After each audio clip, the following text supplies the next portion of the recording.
Assalomu alaykum azizlar. Yaxshimisizlar, yaxshi yuribsizlarmi? Charchamasdan. Bugun mavzumiz gullar haqida ozgina suhbatlashamiz.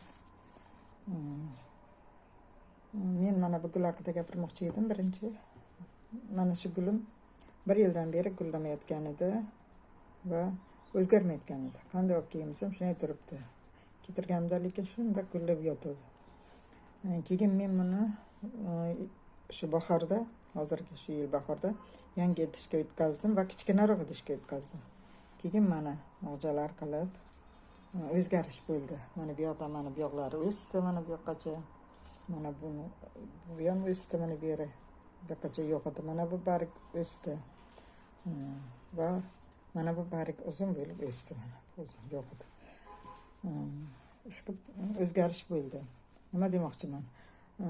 Gulni olib kelganingizda ular kattaroq idishga ekadi, chunki kattaroq idishiga qarab ko'plar katta gul bo'lib ketadi, bu katta bo'lsa kerak deydi, boshqa idishga qarab olishadi ko'plar, idish katta ekan deb.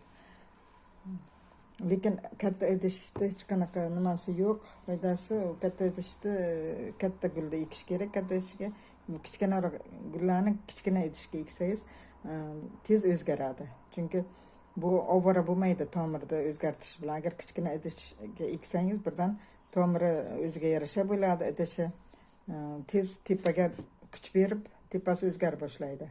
Agar katta idishda bo'lsa, tomir bilan ovora bo'lib ketadi gul. Tomirni katta qilish bilan ovora bo'ladi. Tomir qachon garshokni hamma yog'ini qoplagandan keyin tepaga kuch beradi. Tepasiga o'zgarish bo'ladi keyin. Shunga nima garshokiga ham e'tibor qilinglar, ketirgandan o'zgartiringlar, kichkinaroq idishga ekinglar iloji bo'lsa. O'zidan kichkinaroq idishda tez o'zgaradi-da, shuni bildim men. Mana bu singonim gullarim. 3 xil singonim bor.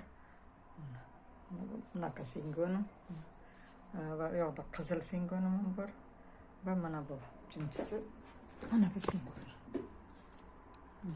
Mana bu.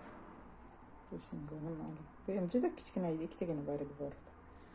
O'zgardi. Mana bunda ham bir 4tagina bargi bor edi. Mana bu o'zgardi. Qizil bargi bunaqa. Singonimni juda yaxshi ko'raman. Gul ochmasa ham bargi bilan chiroyli bular. Mana hozir yangi barglar qilyapti. Yangi barglar nima qilyapti? Bu yerda ikkita ekilgan, ikkita kust bor bu yerda. Mana bunisida ham yangi barglar. Yangi barglar chiqaryapti. Barglar juda ko'p. Shunga buni ham kichkina idish